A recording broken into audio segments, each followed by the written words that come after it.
नमस्कार दोस्तों, एग्जाम बंधु अकेडमी में आपका हार्दिक स्वागत है।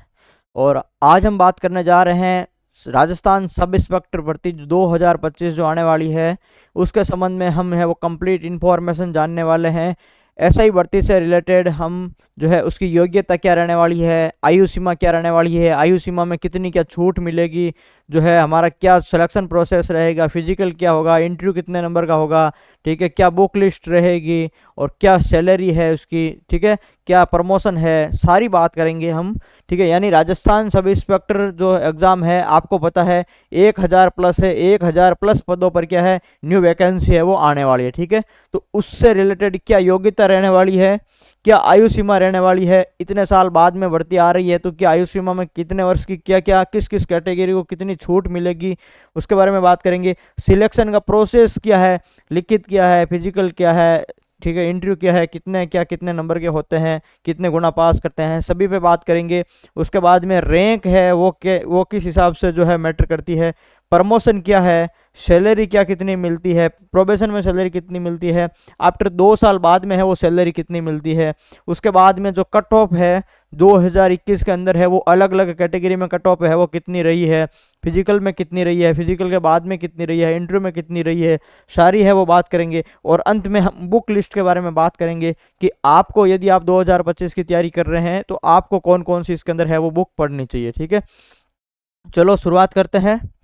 ठीक है, तो कंप्लीट जो जानकारी है आपको इस वीडियो के अंदर मिलने वाली है, तो जो है अंत तक जरूर देखें इस वीडियो को। देखो, एसआई भर्ती 2025 के लिए जो है वो योग्यता क्या क्या रहने वाली है भाई। ठीक है, शैक्षणिक योग्यता की अगर हम बात करें तो शैक्षणिक योग्यता इसकी रहने वाली है भाई, क्या रहने वाली है, किसी भी मान्यता प्राप्त विश्वविद्यालय से ग्रेजुएशन। ठीक है, यानी आप सभी को पता है आरपी जो एसआई है वो कौन करवाती है, आरपीएससी करवाती है। ठीक है, एसआई कौन करवाती है, आरपीएससी करवाते हैं, पहली बात। दूसरी बात है कि इसको आरएस की भर्ती में शामिल करें और इसके लिए क्या है एक अभी कमेटी बनाई थी और उसने है इससे रिलेटेड है जो है अभी कुछ सिफारिशें की है, वो अब मानने या नहीं मानने वो अभी बाद की बात है। तो उसके लिए क्या है हम अलग से वापस जैसे अपडेट आएगा आपको बता देंगे।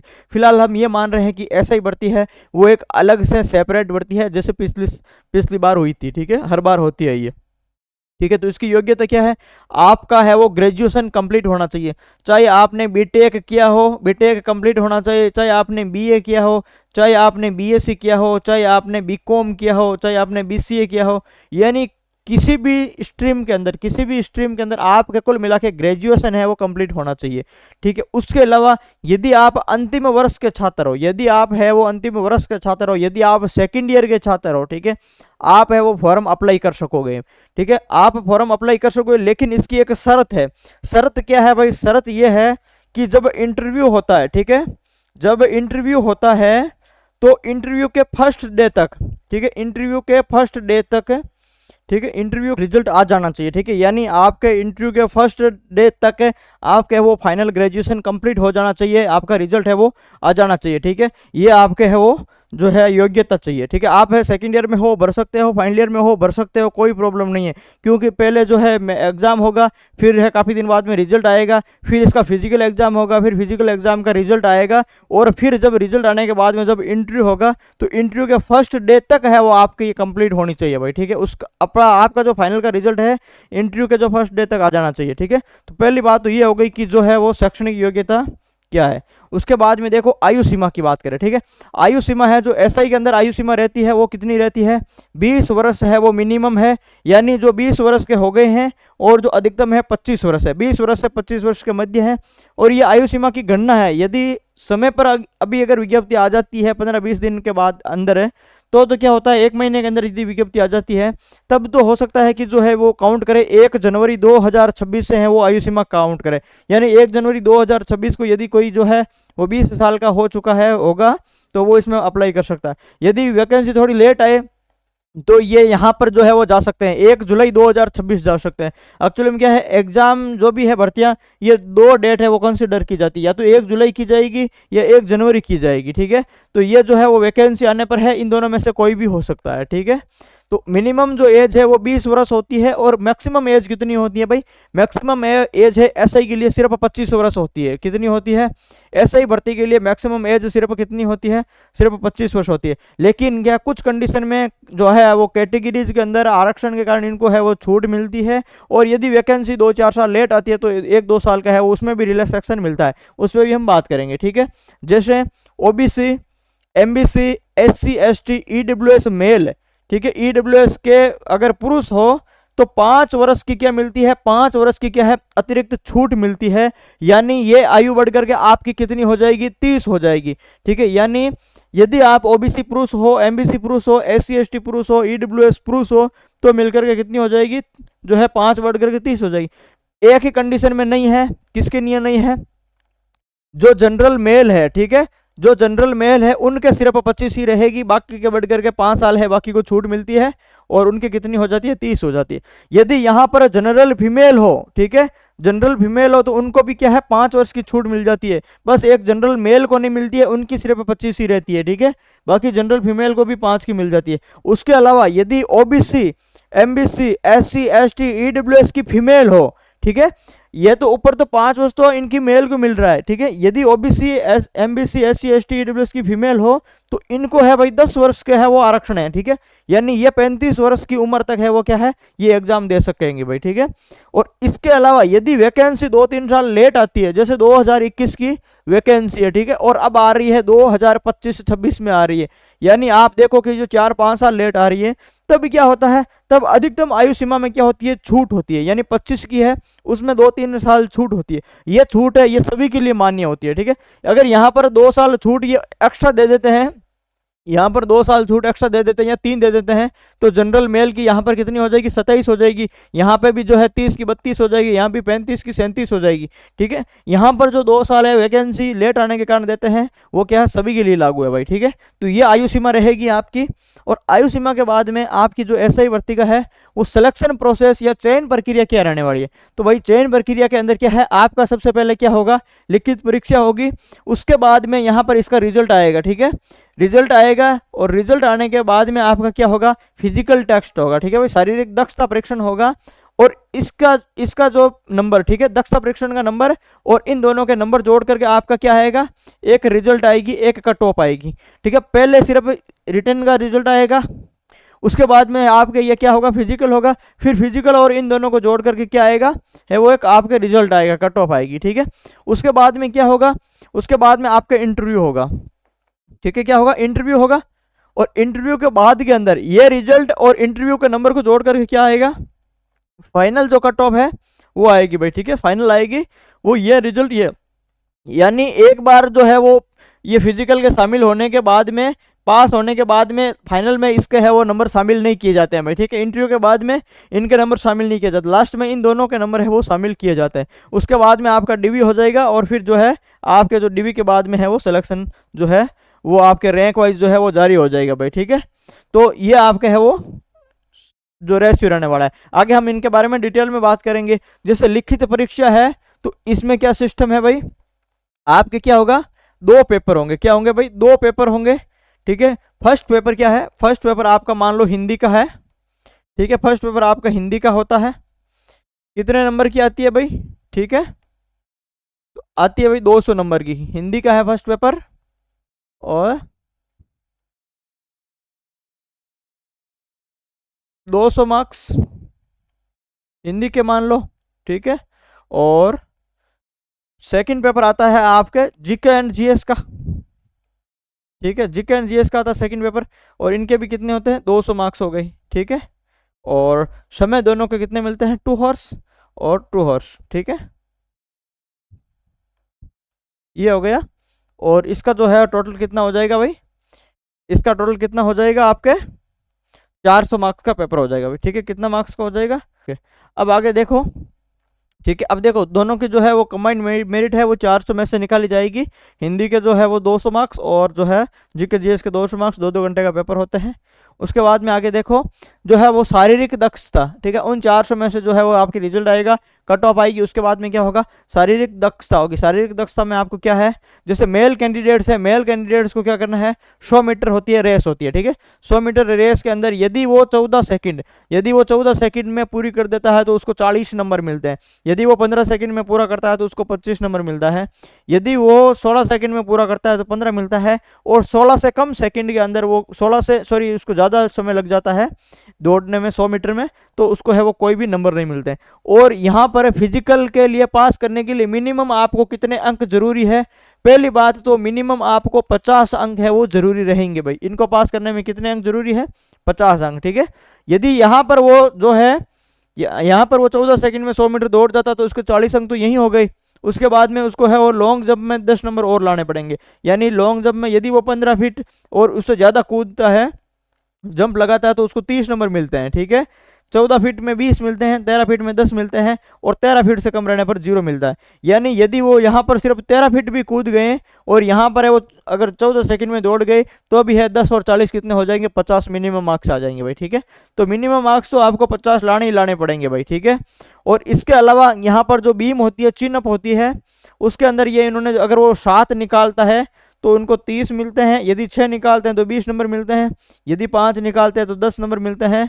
और यदि 5 से कम निकलती है तो उनको 0 नंबर मिलते हैं। यानी आपको है यहाँ पर भी आप 30 नंबर ला सकते हो, यहाँ पर भी आप 30 नंबर ला सकते हो, यहाँ पर भी आप 40 ला सकते हो, ठीक है।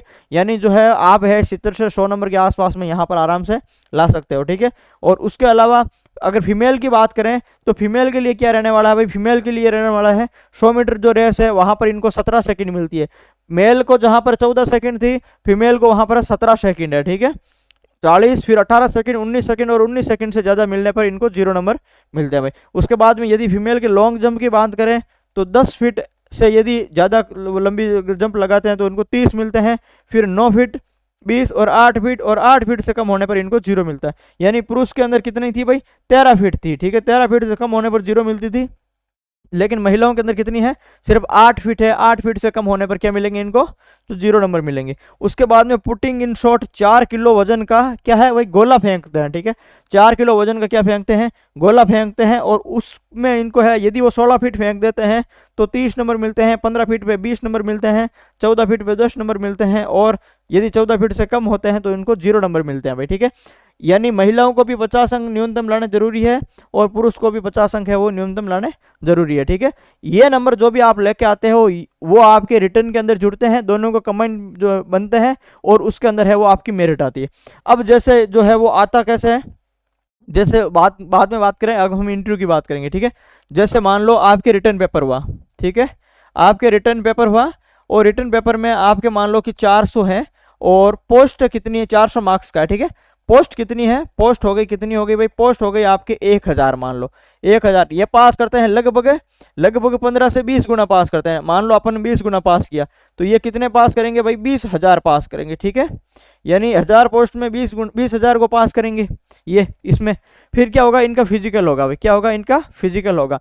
अब जब इनका फिजिकल होगा तब ये क्या करेंगे, माना कि जैसे फिजिकल हो गया और फिजिकल में इनके एवरेज 70 नंबर आ गए और यहाँ पर ये इनके कितने थे भाई, 230 नंबर मान लो।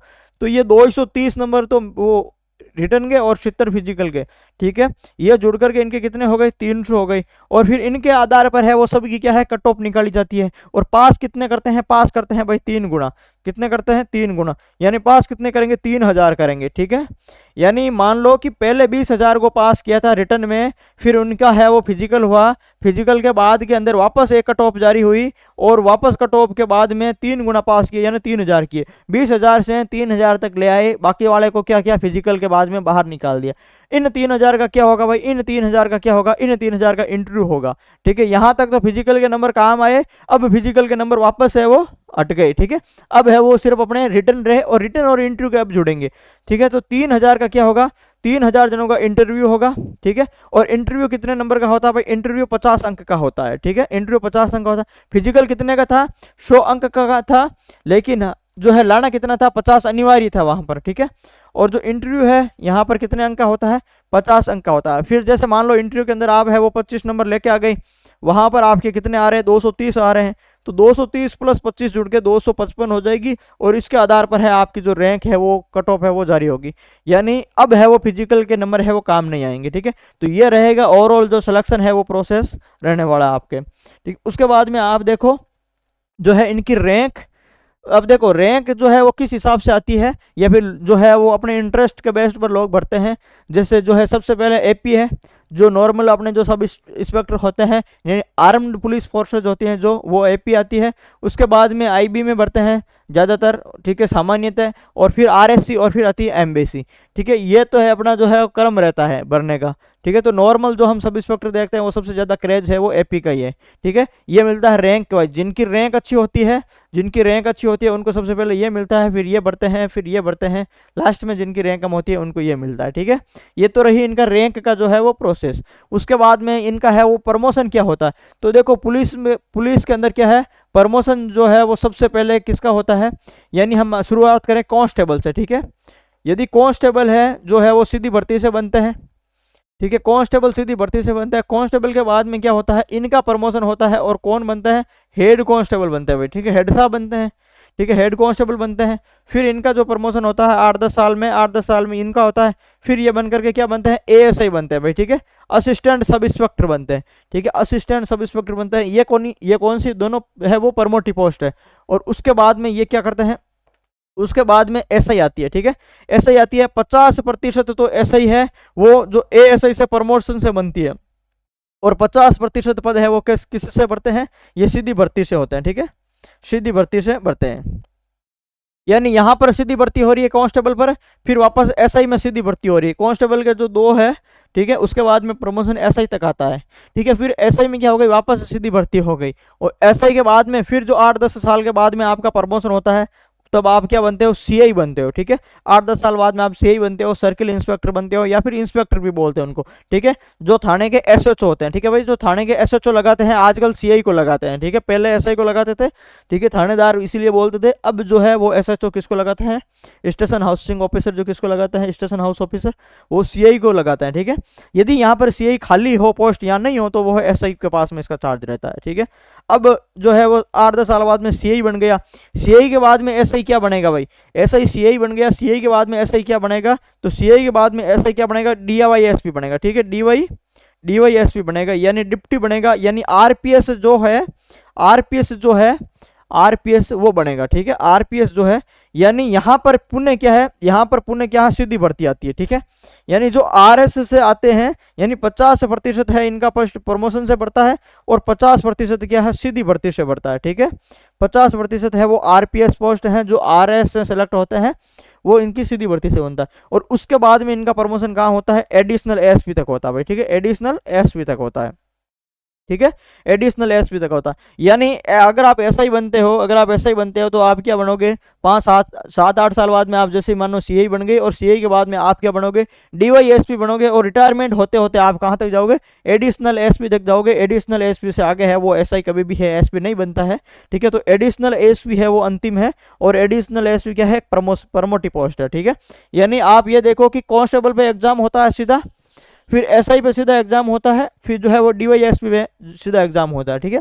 फिर जो है एडिशनल एसपी पे नहीं होगा, फिर वापस कहाँ होगा, एएस जो है वो एएसपी होगा। यानी आप ये मान लो कि वापस जो आईपीएस है वो यहाँ तक आता है, ठीक है। तो एएसपी है वो कभी भी ऐसा ही वो नहीं बन पाता है, एडिशनल एएसपी तक है वो जाता है। हाँ, डिप्टी है जो आरपीएस है वो बनते हैं तो वो जरूर जाते हैं, ठीक है। वो तो जो है 5-7 साल में जो एडिशनल एसपी है बन जाते हैं, ठीक है। तो ये रहता है इनका क्या है, प्रमोशन जो है वो रहेगा। तो यही अपने लिखा हुआ ऐसा ही है, सीआई निरीक्षक है, फिर जो है डिप्टी सुपरिटेंडेंट ऑफ जो पुलिस है डीएसपी है, और फिर जो है एडिशनल एसपी है, और फिर एसपी आता है। तो ये तो जो ऐसे कभी बन नहीं पाते हैं, यहाँ तक है वो ऐसे पहुँच पाता है, ठीक है। यानी अपनी जो 30 साल की उम्र में जो नौकरी करता है, यानी जल्दी जो 20-22 साल की उम्र में लग जाते हैं, तो वो यहाँ तक है वो आराम से पहुँच पाते हैं, ठीक है। तो ये रहा पूरा ओवरऑल सिस्टम प्रमोशन का। उसके बाद में यदि बात करें हम इनकी सैलरी की, ठीक है, तो भाई सैलरी है वो बहुत जो है शानदार मिलती है एसआई वालों को, क्योंकि इसका जो लेवल और ग्रेड पे कितना है, इनका लेवल और ग्रेड पे कितना है, तो भाई ये L11 लेवल में आता है, ठीक है। यानी L11 किसको मिलता है, हमारे यहाँ पर वरिष्ठ अध्यापक जो सेकंड ग्रेड टीचर होते हैं, जो सेकंड ग्रेड और जो वरिष्ठ अध्यापक टीचर है उनको है वो L11 या फिर जो है 4200 ग्रेड पे, यानी सेकंड ग्रेड को मिलता है यानी नायब तहसीलदार NT, जो नायब तहसीलदार है, नायब तहसीलदार को भी 4200 मिलता है, सेकंड ग्रेड को भी 4200 मिलता है, और जो है SI को भी 4200 मिलता है। इन सब की है वो सैलरी बराबर है भाई, ठीक है। तो ठीक है, पहली बात हो गई कि भाई इनका 4200 ग्रेड पे है, लेवल 11 है, सेकंड ग्रेड, नायब तहसीलदार और SI। उसके बाद में प्रोबेशन के अंदर स्टार्टिंग के 2 साल में प्रोबेशन के अंदर उनको कितने मिलते हैं भाई, 26,500 रुपये क्या है जो है वो फिक्स पे है प्रोबेशन का इनका, ठीक है। इनमें क्या है कुछ RGHS के कुछ कट जाते हैं, कुछ SI के वगैरह के है वो कट जाते हैं, और कुछ कटने के बाद में 24,000 के आसपास में आप मान लो कि आपके अकाउंट में आते हैं। 2 साल तक जो है वो 24,000 के आसपास में लगभग आएंगे, ठीक है। उसके बाद में 2 साल के बाद में है आपकी सैलरी कितनी होने वाली है, 2 साल के बाद में आपकी कितनी होने वाली है, तो भाई 37,800 तो क्या है, 37,800 तो क्या है बेसिक पे है। Hard duty allowance, hard duty allowance क्या है, ये पुलिस वालों को मिलती है हार्ड ड्यूटी अलाउंस, ठीक है। तो कांस्टेबल को भी मिलती है और SI वालों को भी मिलती है, ठीक है। तो हार्ड ड्यूटी अलाउंस कितनी है भाई, 11% है, यानी बेसिक का 11 पॉइंट जो है 75% क्या मिलती है, हार्ड ड्यूटी अलाउंस मिलती है। यानी लगभग कितनी हो गई भाई हार्ड ड्यूटी, तो 4,885 हार्ड ड्यूटी हो गई। फिर HRA, देखो HRA ये हाउस रेंट अलाउंस है, तो ये क्या है कि जो है मकान किराया बता है, ये जो है अलग अलग शहरों में अलग अलग होता है, ठीक है। जैसे नॉर्मल शहर में आप मान लो कि 10% HRA हो गया, थोड़ा और बड़ी सिटी है तो जैसे जोधपुर हो गया 20% हो गया, जैसे जयपुर हो गया 30% हो गया, ठीक है। तो ये सिटियों में क्या है डिवाइडेशन है। तो यहाँ पर आप अगर कम से कम 10% आप मान के चलो तो 3700 रुपये ये हो गई, ठीक है। 3700 रुपये क्या हो गई, हाउस रेंट अलाउंस हो गई। उसके बाद में क्या है, इनको महंगाई भत्ता मिलता है भाई, सभी कर्मचारियों को मिलता है, जिसे DA बोलते हैं, ठीक है। महंगाई भत्ता सभी कर्मचारियों को मिलता है, DA बोलते हैं डियरनेस अलाउंस। तो महंगाई भत्ता कितना है, 55% अब हो गया है, ठीक है। यानी ये साल में 2 बार बढ़ता है भाई, ठीक है। क्या हो गई, 55% तक पहुंच गया। यानी ये कितना हो गई महंगाई भत्ता, 20,790 महंगाई भत्ता हो गया, बेसिक का 55%, ठीक है। फिर जो है अब जो है वो SI को क्या मिलने लगा भाई, मेस अलाउंस है, वो मेस अलाउंस भी मिलता है। वो कितना होता है, 2700 रुपये इनको मेस अलाउंस मिलता है। तो टोटल जाकर के कितने रुपए हो गए भाई, टोटल अगर हम इन सब को जोड़े 37,800, 4885, 3780 और 20,790 और 2700 मेस अलाउंस, तो लगभग 69,955 यानी 70,000 रुपये इनकी सैलरी होती है 2 साल के बाद में, ठीक है। फिर इनमें है वो कुछ डिडक्शन वगैरह होते हैं, जैसे SI GPF RGHS वगैरह थोड़ा बहुत करते हैं। फिर भी आप मानो कि 70,000 रुपये इनकी सैलरी है, और वो भी है कब, जब मिनिमम हमने 10% माना। यदि जो है यहाँ पर 20% होते हैं HRA, तो आप यहाँ पर जो है वो जो है 4,000 और जोड़ लो, 3700 और जोड़ लो। यहाँ पर जो बड़े शहरों में अगर होते हैं तो यहाँ पर है वो आप ये मान लो कि 7,500 और जोड़ लो, तो ये 70-80,000 के आसपास में चली जाती है, ठीक है। उसके अलावा जो है वो ये 5% हर साल बढ़ते ही रहते हैं। तो ये जो है आपके ओवरऑल सैलरी रहने वाली है, यानी बहुत अच्छा है वो वेतन मिलने वाला भाई, ठीक है। तो है वो तैयारी है थोड़ी सीरियस तरीके से और ढंग से अच्छे से कर लो भाई, ठीक है, इसको देख करके। अब आगे देखो भाई, आपने चलो मान ला रिटर्न एग्जाम हो गया, आपने पास कर लिया, ठीक है। अब आपके जो है वो फिजिकल, अब फिजिकल के अंदर आपको क्या क्या है वो रहना है, वो हमने बात कर ली थी। उसके बाद में जो है आपने इंटरव्यू है, इंटरव्यू के बारे में हमने बात कर ली थी। अब क्या है, हमने इनकी जो है कट ऑफ के बारे में बात नहीं की, यानी जो 2021 की जो भर्ती हुई थी उनकी कट ऑफ क्या क्या रही थी। आपको क्या है इसके बारे में अगर हम जानेंगे तो आपको एक आइडिया लग जाएगा, ठीक है, कट ऑफ का। जैसे कैसे आइडिया लगेगा कि भाई जैसे जो है मेल पोस्ट है, ठीक है, मेल पोस्ट के अंदर है सबसे पहले जो रहा था, यानी रिटर्न के बाद में जो कट ऑफ आई थी, यानी वो कितनी आई थी भाई, 233 नंबर प्लस जिनके थे उन सब को क्या हुआ, उन सब का फिजिकल कॉल हुआ, यानी लगभग 20 गुना के आसपास में आप मान लो, ठीक है। पिछली बार कितनी पोस्ट थी भाई, जैसे 600 पोस्ट थी, तो आप मान लो कि 600 × 20 लगभग 12 से 15,000 इन्होंने पास किए। तो वो जो कट ऑफ है कितनी थी, 233 थी। जनरल EWS लगभग आप बराबर रही थी। SI की 200 जो है सॉरी SC की 216 रही, ST की 207 रही और OBC की भी 233 रही। OBC और जनरल और EWS इनकी बराबर रही, इनकी कम रही, ठीक है। तो ये आप देख लेना। फीमेल के लिए कितनी रही, तो जनरल 205, EWS 205 रही और OBC 205 रही, बाकी 185 और 187 है वो SC ST और MBC 198 रही, ठीक है। तो ये तो फीमेल की थी, और ये मेल की थी कब, रिटन एग्जाम के बाद में इनको जो है जब 12-15 गुना 20 गुना पास किया तब, ठीक है। अब इन्होंने क्या है फिजिकल दिया, फिजिकल में इनके जितने नंबर आए वो इस सब में ऐड हुए और उसके बाद में एक नई कट ऑफ बढ़ाई, ठीक है। फिजिकल के नंबर ऐड होने के बाद में एक नई कट ऑफ बढ़ाई है, और वो कट ऑफ कौन सी है, वो कट ऑफ ये है आफ्टर फिजिकल, ठीक है। ये कट ऑफ कौन सी है, आफ्टर फिजिकल टेस्ट है, ये कट ऑफ है। ठीक है। अब इसके अंदर देखो कितनी रही है फिजिकल के बाद में, तो 335 रही है। यानी पहले 233 थी 20 गुना में, फिर जो है 100 नंबर है वो लगभग बढ़ती है। ठीक है, यानी लगभग है जो है मुख्य मार्क्स होते हैं रिटर्न में, उसके बाद में 100 नंबर लगभग मेरिट बढ़ती है। ठीक है, तो यहाँ पर ये मान लो यदि आपके 233 आप पास हो गई और 100 में से 100 लेके आ गए, ठीक है, तो भी थोड़ा है कि भाई आपके 2 नंबर कम पड़ेंगे। यानी आप मान लो कि जो है 240 नंबर आपके यहाँ पर है और आप वहां पर जो 100 में से 100 लाए तो आपके 340 हो गए, आपका सिलेक्शन हो जाएगा। यदि यहाँ पर आपके 250 नंबर है और वहां पर आप 70 नंबर या 80 नंबर लेके आते हो, 90 नंबर लेके आते हो, तो आपका सिलेक्शन होता है। यहाँ पर आपके मान लो 300 नंबर आए, ठीक है, और वहां पर आप कितने लेके आते हो, वहां पर आप है वो 50 नंबर भी लाते हो मिनिमम में, तो 350 होते हैं। ठीक है, यदि आप 70 नंबर 370 हो जाते हैं, ठीक है, तो वहां पर है आपका है वो अच्छी स्थिति हो जाती है। ठीक है, तो आपको क्या है, ये तो सिर्फ पास करना है भाई, ये क्या करना है, ये तो सिर्फ पास करना है, क्योंकि बाद में है वो फिजिकल के नंबर वापस है वो नहीं जुड़ेंगे। ठीक है, तो फिजिकल तो एक पासिंग मार्क्स है। उसके बाद में आप देखो ईडब्ल्यूएस की भी सेम रही है, एससी और एसटी की इनकी भी कितनी रही, यानी लगभग आप ये मानो कि 100 नंबर प्लस ही रही है। ठीक है, और ये फीमेल की है 310, यानी 205 से 310 गई, और 185 से 269 गई, यानी आप लगभग 100 या 110 के आसपास मान लो। ठीक है, तो ये जो कट ऑफ रही है ये पहले की रिटर्न के बाद में, और ये है फिजिकल के बाद में, और इनके बाद में ये एंट्री कॉल हो गया, इसमें कितने गुना पास किए भाई, लगभग 3 गुना पास किए। ठीक है, इस कट ऑफ से 3 गुना पास किए, और इससे है वो 20 गुना पास किए।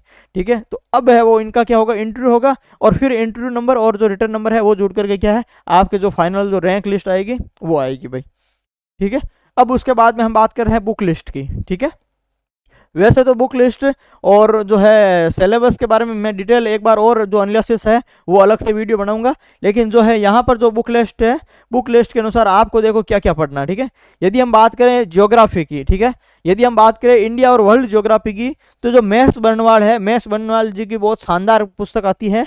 ठीक है, भारत का भूगोल जो पुस्तक आती है महेश कुमार बर्नवाल की, यह पुस्तक आप ले आई हो। ठीक है, ये हो सकता है ये जो है ओल्ड एडिशन है, आप इसका नया एडिशन आया होगा, आप न्यू वाला एडिशन इसका ले आई। ठीक है, और विश्व का भूगोल है वो भी क्या है महेश बर्नवाल जी की है, इन दोनों की है वो विश्व का भूगोल भी ले आई। ठीक है, नया एडिशन लेके आए, और क्या पढ़ना है, हमारे जो सिलेबस का टॉपिक है वही पढ़ना है। ठीक है, हो सकता है इसमें एक्स्ट्रा हो क्योंकि यूपीएससी के हिसाब से वो बनी हुई है, लेकिन आपको है हमारा सिलेबस का टॉपिक है इसमें से अच्छे से तैयार करने हैं।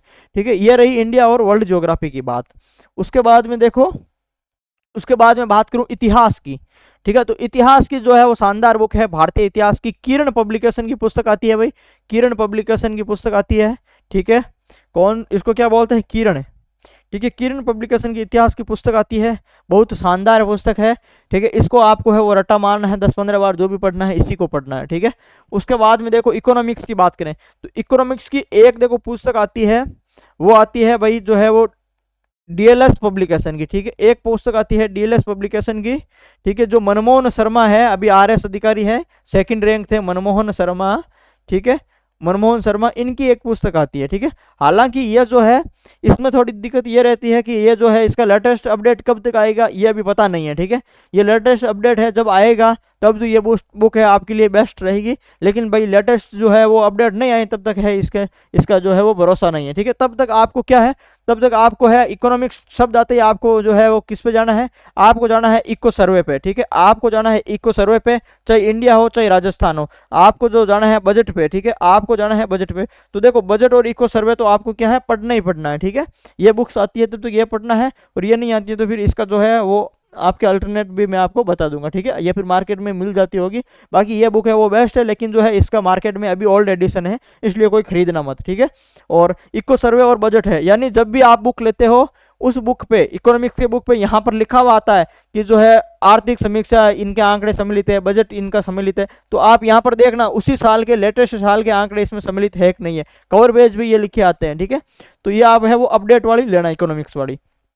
ठीक है, उसके बाद में आप देखो पॉलिटी। ठीक है, पॉलिटी के लिए यदि आपको ऐसा ही बनना है तो आपको एम लक्ष्मीकांत है वो है वो क्या है पढ़नी पड़ेगी आरपीएससी के लेवल के हिसाब से। ठीक है, उसके अलावा एक बुक और है जो है वो बहुत शानदार है, और एज ए फैक्ट्स इसमें है काफ़ी है, फैक्ट्स इसमें काफ़ी शामिल है, पीवाईक्यू है जो यूपीएससी और अदर स्टेट के पीवाईक्यू है जो है पीसीएस के, वो भी इसमें शामिल है।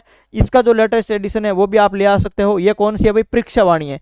कौन सी है, बौद्धिक प्रकाशन की आती है भाई परीक्षावाणी। मैंने खुद ने दोनों पुस्तकें पढ़ी है, ये पुस्तक भी मैंने पढ़ी है, ये पुस्तक भी मैंने पढ़ी है, दोनों शानदार पुस्तकें हैं भाई, ठीक है। किरण पब्लिकेशन भी है, वो मैंने लगभग 50 बार पढ़ी होगी, इसको रट्टा मारा था, ये भी बेहद शानदार पुस्तक है, ठीक है। जो मैंने सारी पुस्तकें बताई है वो सारी जो है मैंने जो है अच्छे से पढ़ी हुई पुस्तकें हैं, वही मैं आपको बता रहा हूँ भाई, ठीक है। उसके बाद में देखो आप, देखो सामान्य विज्ञान और जो है विज्ञान और प्रौद्योगिकी। अब देखो साइंस टेक के अंदर क्या है कि जो ये जो सारी पुस्तकें हैं एक्चुअल में क्या है, वो जो है जैसे आरएस के लिए जो है वही है, ठीक है। आरएस और जो एसआई के सिलेबस में कोई फर्क नहीं है, जीके का सिलेबस सेम है। और ये आरएस के मुख्य परीक्षा के लिए जो है कुछ पुस्तकें लिखी हुई है, बाकी ये जो है वो अपने सिलेबस के हिसाब से बेस्ट है, ठीक है। यानी एक जो पुस्तक आती है निर्माण आईएएस की, ठीक है, किसकी है भाई, निर्माण आईएएस की जो पुस्तक है, निर्माण की साइंस टेक की पुस्तक आती है, इसकी दो पुस्तकें आती है, एक तो ये बायोलॉजी और टेक की आती है और एक रसायन विज्ञान और फिजिक्स की आती है, ठीक है। ये दो पुस्तकें आती है निर्माण की, तो ये आप ला करके अपने सिलेबस के टॉपिक पढ़ सकते हो। या फिर आप जो ये दृष्टि वाली है, ये दृष्टि वाली बुक्स आती है जिसके अंदर साइंस और टेक एक में आती है, ठीक है, वो लाकर भी आप अपने सिलेबस के हिसाब से पढ़ सकते हो। इसके अलावा जो है आप जो लोग विभिन्न कोचिंग के नोट्स वगैरह पढ़ते हो, हालांकि वो पढ़ सकते हो, लेकिन जिस तरीके से आरपीएससी की अप्रोच है, आपको पुस्तकों पर निर्भर होना ही पड़ेगा, ठीक है भाई, पुस्तकों पर आपको निर्भर होना ही पड़ेगा। इसके अलावा भी मार्केट में यदि आपको कोई ठीक बैठ रही है तो आप लेके आ सकते हो, साइंस टेक का तो ये मैटर रहेगा, बाकी ये बेस्ट है, ठीक है। उसके बाद में बात करें राजस्थान जीके की, भाई राजस्थान जीके के अंदर हिस्ट्री, पॉलिटी और जियोग्राफी। पॉलिटी का तो मैं एक ही सॉल्यूशन बताऊंगा आपको, राहुल चौधरी, ठीक है, राहुल चौधरी की बुक आती है, ज्ञान वितान जो पब्लिकेशन आती है राहुल चौधरी, ठीक है। राहुल चौधरी की जो स्टेट पॉलिटी की बुक आती है वो बेहद शानदार बुक है, ठीक है भाई, इन्होंने बहुत मेहनत से बुक बनाई है, ठीक है, पर्सनल एक्सपीरियंस बता रहा हूँ, इसके बाहर है वो कुछ भी नहीं है, आपको ये पुस्तक है अच्छे से 15-20 बार है वो रटा मारनी है। इनके अलावा यदि आप एक और ऑप्शन के बारे में सोच रहे हो तो जनक सिंह मीणा हिंदी ग्रंथ जो है अकादमी की आती है, जनक सिंह मीणा, आप है उसको भी है फॉलो कर सकते हो, ठीक है। ये हिंदी ग्रंथ अकादमी की है और ये है वो बेस्ट बुक है, ठीक है, आप इसको फॉलो कर सकते हो, ठीक है। हालांकि मेरे पास में दोनों ही है, मैंने दोनों ही पुस्तकें पढ़ी है। उसके बाद में आप देखो हिस्ट्री, देखो हिस्ट्री में क्या है, राजस्थान का इतिहास में जैसे जो है हमारा जैसे आरएसएस भी बोर्ड होता तो हमारा काम चल जाता, 9-10 की पुस्तकों से चल जाता, लेकिन आरपीएससी ने पिछले जो है 5-6 महीनों के अंदर 2025 के अंदर जो पेपर बनाए ना, आरएस से लेकर के यहाँ तक के जो भी फर्स्ट ग्रेड है, चाहे एएस हो चाहे ईओआर हो, जितने भी पेपर बनाए ना बेहद शानदार पेपर बनाए भाई, ठीक है, बेहद क्या बनाए, बेहद शानदार पेपर बनाए। और उन पेपरों के आधार पर, ठीक है, चाहे डिप्टी जेलर हो, उन पेपरों के आधार पर यदि हम देखें तो इतिहास के लिए आपके जो है 2-3 ऑप्शन मैं आपको बताता हूँ, ठीक है, जो आपको ठीक लगे आप लेके आना। एक तो जो पुस्तक है, एक तो है जो दीनदयाल पब्लिकेशन की आती है, ठीक है, दीनदयाल पब्लिकेशन की आती है, ठीक है, इसको आप इतिहास में और कल्चर और ज्योग्राफी तीनों के अंदर लेके आ सकते हो, तीनों के लिए अलग अलग पुस्तकें आती है, ठीक है, तीनों दीनदयाल लेके आ सकते हो। दूसरा, तीनों आप नाथ पब्लिकेशन की ले आ सकते हो, ठीक है, तीनों ही आप नाथ पब्लिकेशन की लेके आ सकते हो, या आर्ट कल्चर, ठीक है, या तो यह आर्ट कल्चर और हिस्ट्री इनकी ले आना, ठीक है, हिस्ट्री इनकी ले आना, और ज्योग्राफी है वो दीनदयाल की ले आना, या तो तीनों दीनदयाल की ले आओ, या हिस्ट्री और आर्ट कल्चर और नाथ पब्लिकेशन की ले आओ, और ज्योग्राफी है वो दीनदयाल की ले आओ, ठीक है, बात ये हो गई यहाँ पर, ठीक है। और उसके अलावा आर्ट कल्चर का, उसके अलावा आर्ट एंड कल्चर और प्लस हिस्ट्री, इनके अलावा एक वन स्टॉप सॉल्यूशन है, बहुत शानदार पुस्तक है, वो है पप्पू सिंह प्रजापत की, ठीक है, पप्पू सिंह प्रजापत है जो असिस्टेंट प्रोफेसर है इतिहास विषय से, उनकी एक पुस्तक आती है मार्केट में, अभी आई है भाई नहीं, ठीक है, उस पुस्तक है जो है उसके अंदर इतिहास है राजस्थान का और राजस्थान का कला संस्कृति है, लेकिन इसका माइनस पॉइंट एक है कि भाई इसके अंदर क्या है, इसके अंदर है वो लगभग है वो 900 पेज है, कितने पेज है भाई, लगभग 500 जो है वो लगभग 600 पेज तो यह इतिहास के हैं और लगभग 300 पेज है वो किसके हैं, जो कला संस्कृति के, लगभग 900 पेज है। आप मानो कि इतनी बड़ी पुस्तक है, मेरे पास में पड़ी है, मैं आपको दिखाता हूँ, ये जो पुस्तक है, ये जो पुस्तक है राजस्थान इतिहास कला संस्कृति की, ये इतनी बड़ी पुस्तक है भाई, ठीक है, इतनी बड़ी पुस्तक है ये पप्पू सिंह प्रजापत की पुस्तक है, तो ये पुस्तक है वो बेहद शानदार है। अभी जितने भी आरपीएससी में इन पेपरों के अंदर जो प्रश्न आए थे, ठीक है, वो इसमें भी अवेलेबल थे, हालांकि बाकी पुस्तकों में भी अंदर थे। यानी आप ये मानो कि यदि यहाँ पर आप पढ़ते हो तो आपके 90 से 95% है वो प्रश्न 900 पेज में से आते हैं। यदि यहाँ पर आप पढ़ते हो ना तो दीनदयाल पढ़ते हो तो ये जो है वो कम पेज है, यानी इससे जो आधी आप मान लो, ठीक है। यानी यहाँ पर जो है 400-500 पेज ही मुश्किल से होंगे, ठीक है। और यहाँ पर जो प्रश्न आ जाते हैं वो 80% आ जाते हैं, यानी लगभग जैसे 15 की बात करें तो जैसे फर्स्ट ग्रेड में है तो जो है 10-10% तो इन दोनों में से आए, 10-11% तो है, 15 में से इसमें से आए और इसमें से 15 में से 13% आए, ठीक है। तो जो 2-4 प्रश्नों का गैप रहता है उसके लिए आपको क्या है, डबल पढ़ना पड़ेगा भाई, ठीक है। 2-4 प्रश्नों के लिए आपको क्या है, डबल पढ़ना पड़ेगा। तो ये क्या है, काफी बड़ी पुस्तक है, ठीक है। मैं खुद इसको एज ए रेफरेंस के लिए यूज कर रहा हूँ, और बाकी जो है ये पुस्तकें आपको राजस्थान के लिए पढ़नी पड़ेगी। रही बात हिंदी ग्रंथ अकादमी की, तो देखो राजस्थान के आर्ट कल्चर के लिए हिंदी ग्रंथ अकादमी की पुस्तक आती है, मेरे पास में पड़ी है, वो हुक्मचंद जैन और नारायण सिंह श्रीमाली वाली पुस्तक आती है। लेकिन इस पुस्तक से इस बार जो है वो एक भी प्रश्न नहीं आया आरपीएससी का, ठीक है। मैंने जो सारा देख लिया है उसमें एक भी प्रश्न है वो इसमें नहीं आया था। हालांकि हिंदी ग्रंथ अकादमी की ये पुस्तक खूब चलती थी पहले, लेकिन पिछले 5-7 पेपरों के अंदर एक भी प्रश्न यहाँ से है वो नहीं आया, ठीक है। तो जो है हिंदी ग्रंथ अकादमी की आप पुस्तक है, फिलहाल अब आप नहीं पढ़ो तो भी कोई बात नहीं, आपको है वो इन पुस्तकों का है वो फॉलो करना चाहिए, ठीक है। आप पप्पू सिंह प्रजापति भी जो है थोड़ी उसमें एक्स्ट्रा पेज है, ज़्यादा है तो ये भी लेंदी पड़ जाती है, तो इसको भी आप है वो रहने दे सकते हो। आप है वो दीनदयाल और ये नाथ पब्लिकेशन है ये आप पढ़ सकते हो, ठीक है। उसके अलावा पॉलिटी हो गई, और उसके अलावा बची ज्योग्राफी। तो ज्योग्राफी के अंदर वही बात है, मैंने आपको बता दी, दीनदयाल है आप लेके आओ और इसको पढ़ो, या फिर जो है हरिमोहन सक्सेना है, हरिमोहन सक्सेना जो हिंदी ग्रंथ अकादमी की पुस्तक है वो आप ला सकते हो, ठीक है भाई। हरिमोहन सक्सेना जो है हिंदी ग्रंथ अकादमी पुस्तक है, आप वो पढ़ सकते हो।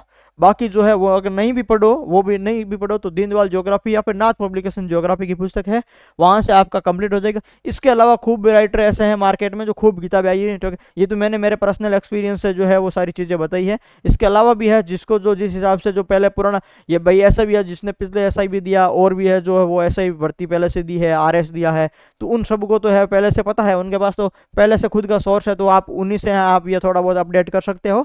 और जो नए विद्यार्थी है उनके लिए जो है ये बात है भाई, ठीक है। उसके अलावा देखो करंट अफेयर्स की बात करें तो करंट अफेयर्स आप आज से ही मंथली है वो क्रोनोलॉजी पढ़नी शुरू कर दो भाई, ठीक है।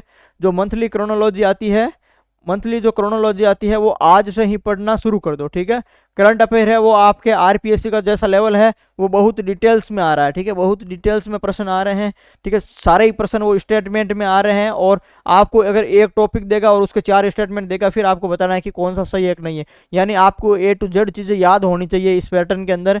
यानी आप मंथली क्रोनोलॉजी है वो शुरू से ही शुरू कर दो, ठीक है, साथ साथ में पढ़ते जाओ। आपको अगर 8-10 महीने का करंट पढ़ना है तो आप यहाँ अभी से शुरू करोगे, प्रत्येक महीने की क्रोनोलॉजी आपको पढ़नी है, ठीक है।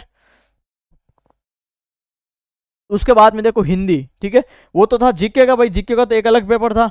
अब हिंदी है, हिंदी का रोल तो क्या है, जीके के भाई जीके से ही ज्यादा है, यानी जीके में तो आप है उतने नंबर नहीं ला सकते हो जितने आप हिंदी में ला सकते हो, ठीक है। हिंदी में जो है वो साथ ही 200 में से 200 भी नंबर लाए हैं, 190 प्लस तो आपका टारगेट रखना ही है। आपको हिंदी में कितना टारगेट रखना है, आपको 190 प्लस का रखना है, जबकि जीके में कितना रखना है, आपको 150 प्लस का टारगेट रखना है, ठीक है। ये आप टारगेट रख कर चलोगे तब आपका है वो काम आसान होगा, ठीक है। तो हिंदी में आपको है वो कोशिश करनी है कि 190 प्लस तो आप नंबर लेके आए, ठीक है। लोग 200 में से 200 भी लेके आए थे, ठीक है। तो देखो हिंदी के अंदर जो है आपको 2 पुस्तकें पढ़नी है। पहली तो आपको पढ़नी है नवीन हिंदी व्याकरण। क्या पढ़नी है, नवीन हिंदी व्याकरण, ठीक है। नवीन हिंदी व्याकरण की पुस्तक आती है एक, कौन सी पुस्तक आती है, जो 9 से 12 वाली जो पुरानी पुस्तक आती थी वो आती है। एक जो नई पुस्तक आती है रचना प्रबोध, ठीक है, एक नई पुस्तक आती है नवीन हिंदी व्याकरण की, रचना प्रबोध आती है। ये नई वाली है, ये पुरानी वाली है, ठीक है। 2 पुस्तकें आती हैं जो राजस्थान बोर्ड की है, दोनों में से आप जो पुराने वाली है उसको आप पढ़ लीजिए, ठीक है। और देखना है तो नई वाली भी आप देख सकते हो, कोई ज़्यादा इतना हार्ड की पुस्तक नहीं है, ठीक है। उसके साथ में आपको पढ़नी है राघव प्रकाश। कौन सी पढ़नी है भाई, राघव प्रकाश वाली पुस्तक है वो आपको पढ़नी है। 15-20 बार, 30 बार, 40 बार, जितनी बार फॉलो करो, इसको रटा मार लो, ठीक है। या इसके दूसरे ऑप्शन के साथ में जो है आप एक पुस्तक फॉलो करना चाहते हो तो एक मानस पब्लिकेशन की आती है, ठीक है, मानस पब्लिकेशन की आती है, वो भी आप है वो पढ़ सकते हो, ठीक है। यानी यहाँ इसका पार्ट है, इसका जो रचना वाला जो पार्ट है वो बेस्ट है, इसका जो है वोकैब वाला पार्ट है वो बेस्ट है, ठीक है। आप दोनों को कंबाइन के साथ में भी देख सकते हो। बाकी ये पुस्तकें आप जितनी बार ज़्यादा पढ़ोगे उतने % आप इसको सही करोगे, ठीक है। तो उसको रट्टा मार लो और इसको रट्टा मार लो, ठीक है। इन दोनों पुस्तकों को रट्टा मार लो, प्लस PYQ, ठीक है भाई। PYQ के बारे में तो हमने बात नहीं की, PYQ है वो सभी एग्जाम्स के लिए आपको पढ़ने हैं, ठीक है, मतलब सभी विषय के लिए आपके PYQ पढ़ने हैं, RPSC हो चाहे RSS भी हो, सारे ही PYQ आपको सभी एग्जाम के लिए पढ़ने हैं या सभी विषयों के पढ़ने हैं, ठीक है। उसके बाद में बात करें मैथ रीजनिंग की, तो देखो भाई मैथ्स रीजनिंग अब जब जब क्या है कंपटीशन इतना टफ होता है, पेपर का लेवल जब जीके का लेवल इतना हार्ड होता है, तो कहाँ गुंजाइश बचती है, मैथ्स रीजनिंग में जो है वो नंबर स्कोर करने की गुंजाइश बचती है। और इस कंपटीशन के माहौल में आप एक छोटा सा पार्ट या एक छोटा सा सब्जेक्ट भी क्या है आप स्किप नहीं कर सकते। तो आपको अभी से यदि मैथ्स कमजोर है तो अभी से भी मैथ्स रीजनिंग पे आपको है वो ध्यान देने की आवश्यकता है भाई। ठीक है, आप यहाँ पर ले आओ मथुरिया, ठीक है, मथुरिया वाली पुस्तक ले आओ दोनों के लिए, ठीक है, रीजनिंग और मैथ दोनों के लिए मथुरिया वाली ले आओ, या फिर RS अग्रवाल आती है वो आप ले आओ, ठीक है, और या फिर आप है वो कहीं और से भी प्रैक्टिस करो। आपके ये अपने सिलेबस के टॉपिक है, इनसे सिलेबस के टॉपिक पढ़ने हैं, वो एकदम अच्छे से तैयार होने चाहिए भाई। ठीक है, मैथ रीजनिंग है, ठीक है। तो ये रही अपनी बुक लिस्ट रही, और हमने जो है इस वीडियो के अंदर जो है वो कंप्लीट बात कर ली है, हमने A to Z है वो सारी इन्फॉर्मेशन आपको दी है। फिर भी यदि आपको लगे कि आपको है वो कुछ और इन्फॉर्मेशन चाहिए, तो आप इस वीडियो के नीचे कमेंट कीजिए, या फिर डिस्क्रिप्शन में है वो टेलीग्राम की लिंक दे रखी है, टेलीग्राम चैनल ज्वाइन करके वहाँ पर है आप मुझे सीधा पर्सनल मैसेज कर सकते हैं। हमारा एग्जाम बंधु अकेडमी नाम से प्ले स्टोर पर ऐप है, वो भी आप डाउनलोड करके वहाँ पर है वो टेस्ट सीरीज और PYQ है वो आप दे सकते हो भाई। ठीक है, धन्यवाद।